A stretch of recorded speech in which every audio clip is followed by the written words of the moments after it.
मशवरा देता हूं हुकूमत को और वजीर कानून को मशवरा देता हूं कि ना फिरौन की हुकूमत सारी जिंदगी रही, ना नमरूद रहा, ना जाज बिन यूसुफ रहा, ना यजीद रहा।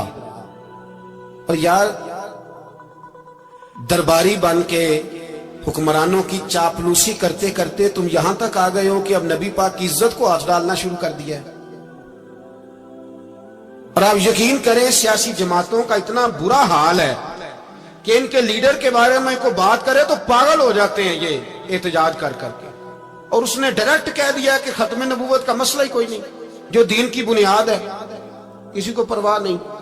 मुझे तो उन लोगों की फिक्र हो रही है जिन लोगों ने इन्हें वोट दिए हैं, वो अल्लाह को क्या जवाब दे। और ये अल्लाह माशाल्लाह सारी सियासी जमातें इस तरह की।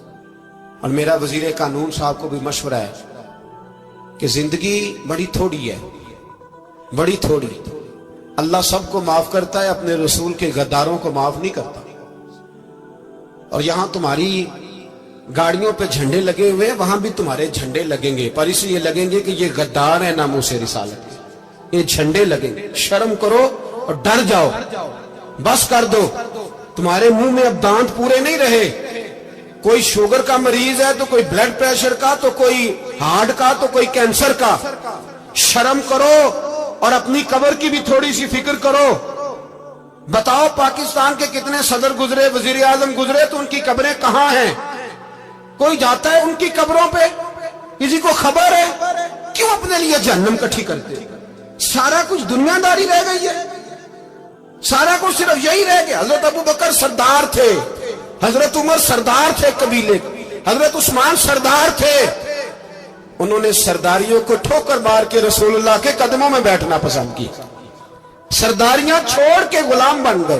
तुम सरदारियां बचाने के लिए रसूलुल्लाह की गद्दारी करते हो, शर्म नहीं आती। और कौम शिकवा है मुझे इन लोगों से जो मौलवी तो कह देते हैं तू सियासत नकार, और किसी सियासतदान को मना नहीं करते कि जब तुझे सूरत फातिहा भी नहीं आती तो तुझे किसने इजाजत दी है इतनी बड़ी बात। और मैंने पिछले से पिछले जुम्मे भी कहा था, फिर कहता हूं और आन दी रिकॉर्ड कहता हूं, मरज़ई कल भी काफिर थे, आज भी काफिर और कयामत तक। और जो उनके कुफर में शक करे वो भी, और पक्का बेईमान है, काफिर है। वो वजीर कानून हो या सूबाई हो या विफाकी हो, मन शक्का फी कुफर ही फकत कफर। जो मरज़ई के कुफर में शक करे वो भी काफिर है। हमारे रसूल आखिरी रसूल है। हम किसी को ये इजाजत नहीं देंगे कि वो खत्म नबूवत में रखड़ा डालने की कोशिश करे। हम किसी को ये इजाजत है। और तुमने कौम को लूटा, लूटते रहो, अब ईमान पे डाके तो ना डालो। तुम्हें दौलत लूट के पेट नहीं भरा, अब ईमान लूटना शुरू कर लिया। तुम्हारा फैक्ट्रियां लूटकर, कौमी खजाना लूटकर पेट नहीं भरा। बेईमानो, अब दीन बेचकर अपनी हुकूमतें पक्की करोगे। और वो लोग भी तैयार हो जाएं जो इन बेईमानों को मुंतखब करते हैं, उनसे भी सवाल करेगा खत्म नबूवत का मौजू कयामत के दिन कि तुम बताओ।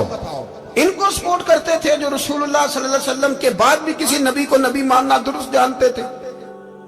शर्म आनी चाहिए, ख्याल होना चाहिए। और मैंने कहा कि हमारा दिल नहीं चाहता, आप यकीन करें। हमें शौक है जुलूस निकालने का, तुम्हारे खिलाफ बातें करने का।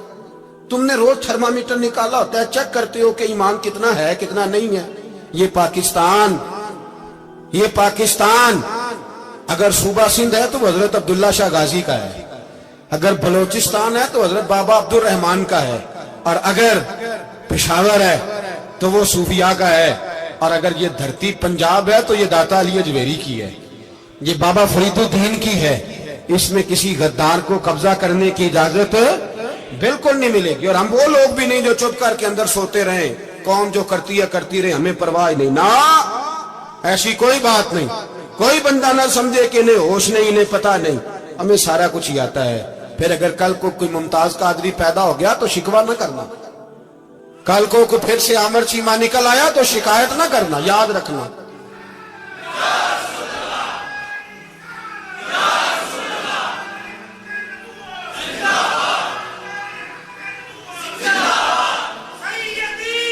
तो मेरे भाई खोल के बोलो, या नबी रसूल के बोलो।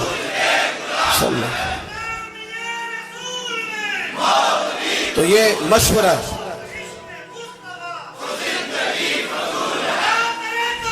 جزاک اللہ. تو یہ تمہیں مشورہ ہے.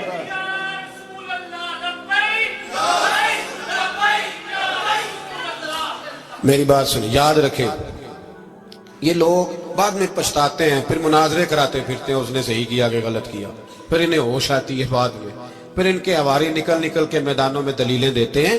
اس لیے ہمارا مشورہ ہے انہیں کہ یہ اپنی حد میں رہیں، اور جو کام تمہارے ذمہ، میں نے کہا نا تم نے بڑا لوٹا، یہ قوم روز تمہیں موقع دیتی ہے لوٹنے کا، یہ موقع دیتی ہے، تو تم نے دولت لوٹ کے پیٹ نہیں بھرے، اب ایمان لوٹنے کے چکر میں آ گئے ہو.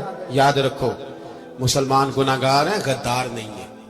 تمہیں دولت لوٹنے کا تو شاید موقع مل گیا ہے، پر ایمان لوٹنے کا موقع نہیں ملے گا. تو اس لیے اس کو لگام دو. اور ویسے بھی کتا جو پالتو ہوتا ہے نا، اس کو گھر کے اندر سنگلی سے باندھ کے رکھنا چاہیے. یہ تمہارے بوٹ چاٹتے ہیں، بھونکتے ہیں تمہارے حق میں، وزارتیں لیتے ہیں. ہم نے تو کوئی وزارت نہیں لی تم سے، اور نہ ہمیں شوق ہے. اس لیے کہ ممبری کیا کرنی ہے جس کو ممبر رسول عطا کر دیا جائے؟ اس نے کیا کرنی ہے یہ ممبریاں جس کو پکا ممبر رسول دے دیا جائے؟ تو اس لیے اس سے باہر آؤ. میں نے کہا بڑے بڑے نمرود، فرعون، قارون دفن ہے، تمہارا بھی نام تک نہیں ہوگا، بالکل نام نہیں ہوگا. اس لیے ہمارا مشورہ، اور آپ لوگ بھی آئے نا یہ اگلے سال، تو ان کو کھڑا کر کے پوچھ لینا، اسلامی جمہوریہ پاکستان کا تم نے ایم پی ایم نے بننا ہے، پہلا کلمہ ہی صحیح سنا دو. چلو خدا کا واسطہ یہی بتا دو کہ تمہیں نماز بھی ڈھب سے آتی ہے کہ نہیں. اور آپ کی موج ہے، آپ بٹھا لیتے ہیں سر پہ، کیا کرے، سمجھانے والے مفت گناہگار ہو گئے اور بہکانے والے سب تمہارے یار ہو گئے. اس لیے یہ چھیڑتے ہیں جان بوجھ کے. اور پھر جب کوئی ممتاز قادری علیہ رحمہ پیدا ہوتے ہیں، پھر انہیں دشواری ہوتی ہے، پھر ان کا جینا مشکل ہو جاتا ہے. یہ موقع دیتے ہیں، پتہ نہیں کس کے ایجنڈے پہ عمل کر رہے ہیں. میرا سوال یہ ہے، میں نے پچھلے جمعے پھر میرا سوال ہے کہ میں پوچھتا ہوں، اس آدمی کو ضرورت کیا ہے ختم نبوت پر بات کرنے؟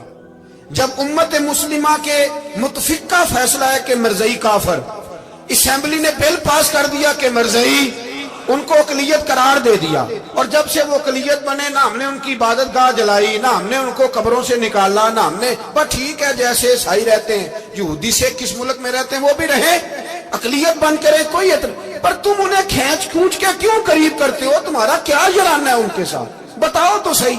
ان لوگوں سے ان کو چاہیے اپنے منہ میں لگام ڈالیں، اور اگر نہیں ڈالیں گے پھر انشاءاللہ ڈالی جائے گی.